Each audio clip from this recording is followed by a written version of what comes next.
Olá, amigo, de volta aqui com um momento de reflexão sobre a tua palavra. Oremos.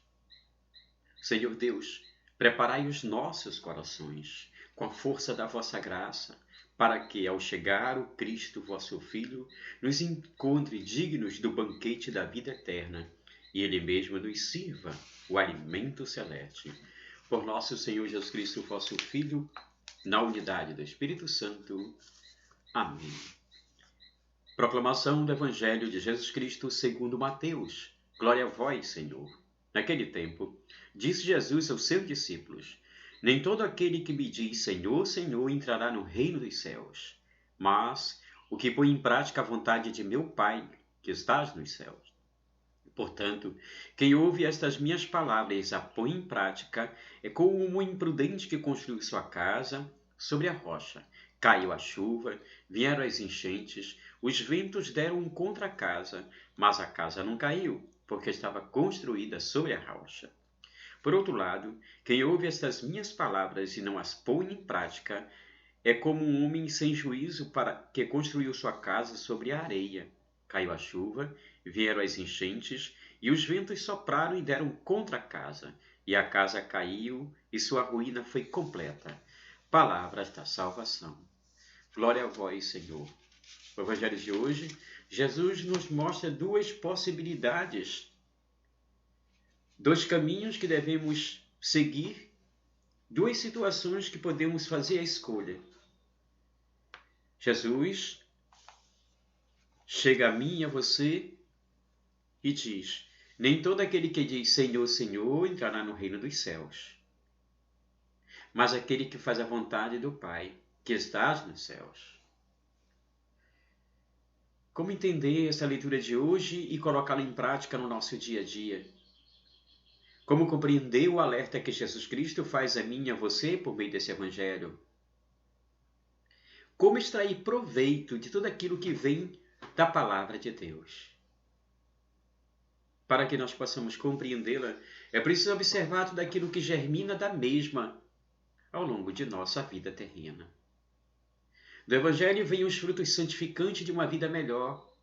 Do Evangelho vem tudo aquilo que nos oportuniza a construir uma sociedade mais justa, mais humana e mais solidária. E Jesus diz aqui: nem todo aquele que diz Senhor, Senhor. Quantas e quantas pessoas vivem realmente em oração, mas a oração parece que não as transforma em pessoas melhores. Quantas e quantas pessoas vivem dentro das igrejas, mas a igreja formada por templos frios, sem vida, sem a presença do Espírito Santo.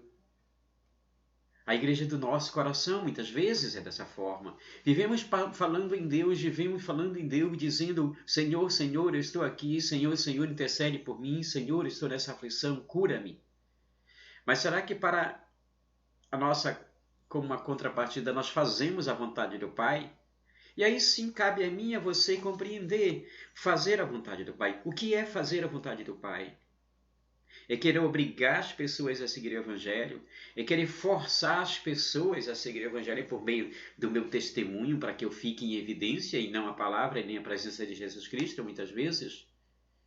Pregação e reflexão, onde eu brilho mais do que a palavra ou a presença de nosso Jesus Cristo, é uma pregação morta, sem vida, é uma reflexão sem luz, sem sal.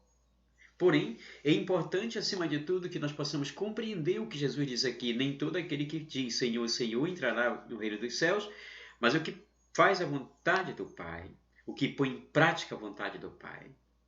Todo aquele que põe em prática é uma pessoa que se difere da sociedade. Todo aquele que põe em prática é uma pessoa que leva a palavra, germina a esperança, estende as mãos, vai ao encontro dos necessitados. E Jesus faz um alerta. Quem ouve essas minhas palavras e põe em prática, ou seja, quem faz a vontade do Pai, é como um homem prudente. Quem construiu suas casas, caiu a chuva, vieram as enchentes, e os ventos deram, mas a casa não caiu, porque ela estava sustentada na presença do Espírito Santo. Foi sempre receptáculo da palavra e colocou essa palavra, acima de tudo, em testemunho por meio de sua vida.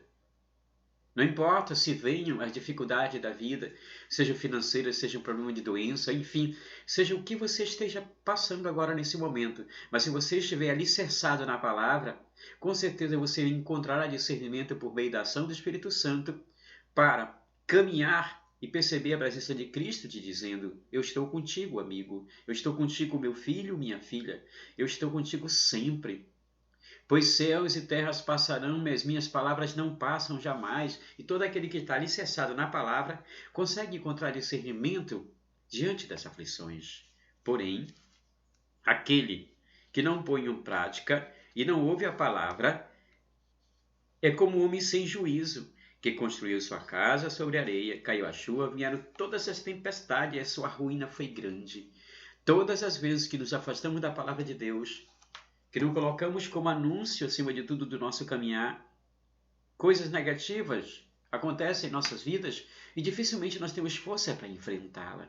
Nos encontramos abatidos e quantas pessoas estão fragilizadas nesse momento, não somente nesse período de pandemia, mas ao longo de sua vida. Faça essa experiência, essa reflexão de perceber o quanto a palavra de nosso Senhor Jesus Cristo nos fortalece diante das adversidades da vida.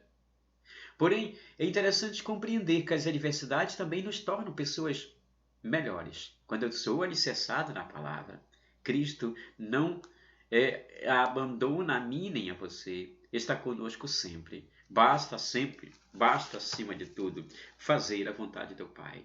Descobrir qual é a vontade do Pai. O Pai quer que você seja solidário. O Pai quer que você tenha compaixão. O Pai quer que você vá ao encontro dos necessitados e leve esse evangelho que não aponta dedo a ninguém diante de suas quedas, mas estende a mão. O verdadeiro valor do evangelho está contido naquele que pratica a vontade do Pai e leva essa palavra sendo sal, sendo esperança, sendo luz na vida do outro. Momento de reflexão, paz e bens no coração de todos vocês.